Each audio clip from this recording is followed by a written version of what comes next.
Hi guys, once again welcome to my channel. So my YouTube family, कैसे हैं आप सब लोग? आई होप आप लोग बहुत अच्छे होंगे, मस्त होंगे, स्वस्थ होंगे और बहुत बहुत बहुत ज़्यादा खुश होंगे। सो माय फैमिली, अभी कुछ शोज़ की बिग न्यूज़ आ चुकी है। कुछ शोज़ हैं जिनके लिए बैड, तो कुछ किसकी के लिए गुड न्यूज़ आई है। इसी के साथ अक्षरा अभिमन्यु की भी न्यूज़ आ चुकी है। तो हम बस उन शोज़ के बारे में बात करने वाले। आपको तो पता है कि टीवी के दिनों में आजकल टीवी इंडस्ट्री में हर रोज़ क्या हर घंटे कुछ बड़ी न्यूज़ आ जा रही है। वजह है शो का नहीं चलना। जो शो चल रहा है उसमें कुछ अच्छी न्यूज़ आ जाती है, जो नहीं चल पा रहा है उसमें बैड न्यूज़ आ ही जाती है।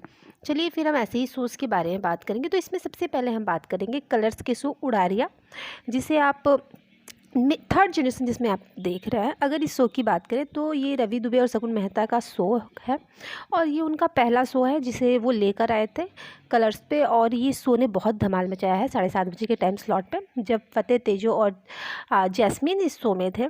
तो ये शो 7:30 बजे के स्लॉट में भी टॉप में बना हुआ था। टॉप 5 में ये शो हमेशा ही रहता था। लेकिन धीरे धीरे शो की टीआरपी गिरी। फिर सेकंड जनरेशन लाया गया टीआरपी की वजह से, लेकिन सेकंड जनरेशन फिर भी फैंस को पसंद आया। और टीआरपी लो होने की वजह से, शो अंडर स्कैनर में होने की वजह से शो में थर्ड जनरेशन लाया गया। लेकिन थर्ड जनरेशन फैंस को बिल्कुल भी पसंद नहीं आ रहा है। वैसे शो अभी भी अंडर स्कैनर में चल रहा है। कहते हैं ना कि कोई चीज़ हमारी पहली होती है तो उससे लगाव हमें बहुत ज़्यादा होता है। तो वैसे ही रवि और सरगुन का ये पहला शो है, तो उन्हें इस शो से बहुत लगाव है और वो नहीं चाहते कि ये शो जल्दी ऑफ एयर हो। तो इसलिए वो इस शो को चलाने के लिए साम दाम दंड भेद जितना भी हो सकता है सब कुछ कोशिश कर रहा है। लेकिन फ़िलहाल शो की स्टोरी फैंस के दिलों तक नहीं पहुंच पा रही है। शो के फैंस के दिलों तक पहुंच नहीं पा रही। स्टोरी सेम वैसी ही दिख रही है जैसे फर्स्ट जनरेशन में देखने को मिली थी, जहां दो बहनों की कहानी थी। एक ने प्यार किया, दूसरे ने फ़ायदे के लिए शादी नहीं की क्योंकि उसे भी कनाडा जाना था।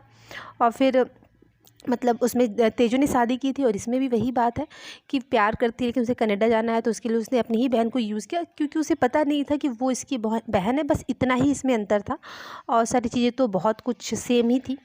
अब बात है कि इस शो के लिए बैड न्यूज़ क्या आ गई है। तो इस शो के लिए बैड न्यूज़ ये आ गई है कि ये शो 2024 में आपके फर्स्ट क्वार्टर में एंड होते हुए दिखेगा। और ये न्यूज़ एकदम कंफर्म है। वैसे खबरें तो कई बार आई कि शो का टाइम स्लॉट चेंज हो जाएगा, शो ऑफ एयर हो जाएगा, लेकिन इस बार ये शो ऑफ एयर हो रहा है। और अगर इसे माना जाए तो इसे रवि दुबे का ही शो रिप्लेस करने वाला है अगर ये ऑफ एयर होता है तो बस तैयार हो जाइए उड़ारिया को ऑफ एयर देखने के लिए और रवि दुबे के नए शो को देखने के लिए, जो कि इसी टाइम स्लॉट पे आएगा। तो अब देखते हैं उस समय तक इसकी टीआरपी बढ़ जाती है तो शायद बच जाए, लेकिन अभी तो ऑफर की लिस्ट में डाला जा चुका है। अब बात करेंगे जीटीवी के शो भाग्य लक्ष्मी के बारे में। ये शो जीटीवी का मोस्ट पॉपुलर शो है। अगर हम बात करें कि जीटीवी पे 3 ही शो बहुत अच्छी टीआरपी लेकर आए हैं, उसमें है आपका भाग्य लक्ष्मी, कुमकुम भाग्य और कुंडली भाग्य। ये कहें कि जितने भी भाग्य हैं जीटीवी के, वही अच्छी टीआरपी लेके आ रहे हैं। फिलहाल कुमकुम भाग्य की टीआरपी थोड़ी सी डिक्रीज़ है, जिसकी वजह से आपको नया लीप देखने को मिलने वाला है। लेकिन कुमकुम भाग्य और कुंडली भाग्य अपने चैनल के टीआरपी टॉपर हैं।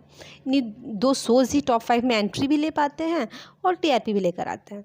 अब बात करें भाग्य लक्ष्मी की, तो शो उस मोड़ पे जा पहुंचा है जिसका इंतज़ार जब से शो शुरू हुआ था तब से ही फैंस को था। शो का इंतज़ार फैंस को ये था कि ऋषि और लक्ष्मी कब एक होंगे। आखिरकार ऋषि और लक्ष्मी एक हुए, लेकिन फिर वही है, ट्विस्ट तो आना ही था। अभी वो अलग हो गया है।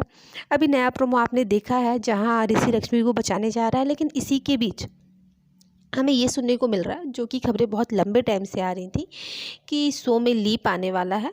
तो अब लीप की सब फैंस ये पूछ रहे थे कि कब से लीप आएगा, कब से हम सुन रहे हैं शो में लीप आने वाला है। तो फैंस अब खबरें ये आ रही है कि लीप तो आने वाला है और लीप की शूटिंग भी अब शुरू हो चुकी है। धीरे धीरे स्टोरी को उस तरफ ले जाया जा रहा है कि शो में लीप आएगा और आपको बहुत जल्द ही लीप देखने को मिलेगा। साथ ही खबरें ये भी आ रही हैं कि मे बी जो प्रोमो आपने देखा है, अभी नया प्रोमो आया है, इसमें जो एक्सीडेंट होगा, जो आग लगेगी, जो चीज़ें होंगी, इसके बाद हो सकता है कि लक्ष्मी अपनी मेमोरी लॉस कर दे। अब कितनी टाइम के लिए लॉस करेगी, अब ये तो आने वाले टाइम में पता चलेगा। लेकिन हाँ, हो सकता है कि लक्ष्मी अपनी मेमोरी लॉस कर दे और इसके बाद आपको लीप देखने को मिले। अब लीप के बाद क्या इंटरेस्टिंग होने वाला है वो तो लीप आने के बाद ही पता चलेगा। लेकिन हाँ, ये है कि फैंस को अभी शो बहुत पसंद आ रहा है। अब देखते हैं लीप के बाद क्या स्टोरी आती है। अब हम बात करेंगे शो के मोस्ट पॉपुलर शो ये रिश्ता क्या कहलाता है, टीवी का मोस्ट पॉपुलर शो के 2 स्टार्स के बारे में। और वो स्टार्स आपको पता ही है कौन है, वो हैं आपके प्यारे हर्षद चोपड़ा और फिर प्रणाली राठौर यानी कि अक्षरा और अभिमन्यु। आज ये जोड़ी टीवी पे हमें आखिरी बार देखने को मिलेगी।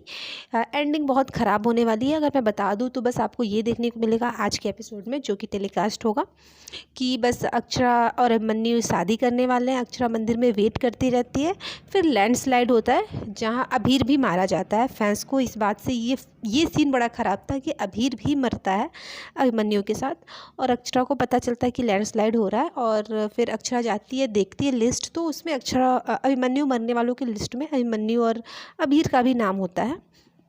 और फिर अक्षरा वहाँ रोती है और यहीं पे शो ख़त्म हो जाता है। अब कल से हमें शो में लीप देखने को मिलने वाला है, नई जनरेशन देखने को मिलने वाली है।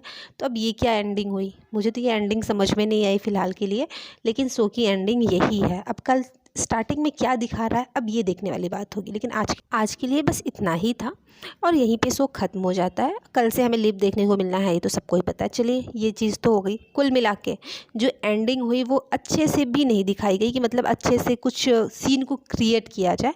बस कहते हैं ना कि बस शो को बस चलाना था, इन्हें लीप लाना था क्योंकि टीआरपी गिर रही थी, इसलिए एक अच्छी विदाई भी नहीं दी गई।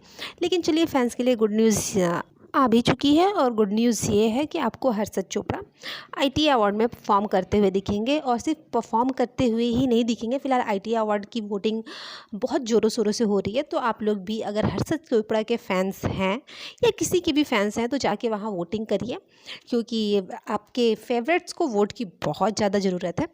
तो आप लिंक पे जाइए और वहाँ वोट करिए। वहाँ हर्षद चोपड़ा को बहुत बड़ा अवार्ड मिलने वाला है, बस खबरें यही है, कौन सा अवार्ड मिलने वाला है ये नहीं पता है। वैसे ये रिहर्सल्स की शुरुआत अब करने वाले हैं, और जैसा कि मैंने आपको पहले भी बताया था कि ये 1-2 नहीं बल्कि 3-3 गानों पे परफॉर्म करने वाले हैं वहाँ पे। और वैसे भी हर्षद चोपड़ा ने टेलीविज़न को इतने बड़े बड़े शोज़ दिए हैं, इतने साल उन्होंने सक्सेसफुली निकाले हैं, तो ये अचीवमेंट तो बनती ही बनती है। अभी अवार्ड का नाम जैसे सामने आएगा कि इन्हें कौन से अवार्ड के लिए नॉमिनेट किया गया है तो मैं आपको ज़रूर बताऊंगी। लेकिन अभी आप अपने फेवरेट्स के लिए जाके वोट करिए। तो बस तैयार हो जाइए हर्षद चोपड़ा को देखने के लिए आईटी अवार्ड में। और रही बात प्रणाली राठौर की, तो वो आईटी अवार्ड में आ रही हैं या नहीं, इस बारे में अभी कोई कंफर्मेशन नहीं है, कोई भी न्यूज़ नहीं आई है। लेकिन एक न्यूज़ आई है कि हो सकता है मे बी वो आपको सोनी के नए शो में देखने को मिल जाए। अभी वो नया शो कौन सा है, किसके प्रोडक्शन हाउस का है, कौन से शो से रिलेटेड है, कैसा है, इस बारे में कोई भी खबर नहीं है। बस खबर ये आई है कि ये सोनी के नए शो में भी देखने को मिल सकते हैं, क्योंकि जब इन्होंने इंटरव्यू दिया था ये रिश्ता के लास्ट एपिसोड के बाद भी, तो उन्होंने ये कहा था कि बहुत जल्द ही हमें देखने को मिलेंगी। तो मे भी शायद इसी यही प्रोजेक्ट हो जहाँ ये देखने को मिलने वाली है। तो ये है आपके टीवी की कुछ लेटेस्ट न्यूज़, जिसमें आपकी कुछ सीरियल्स के लेटेस्ट अपडेट्स मैंने दिए हैं। इसमें से आपका फेवरेट शो कौन सा है कमेंट जरूर करिएगा। बाकी इन्फॉर्मेशन के लिए चैनल को लाइक शेयर और सब्सक्राइब कर दीजिएगा। फिर मिलते हैं अपने नेक्स्ट वीडियो में, तब तक thank you for watching my channel guys, bye bye.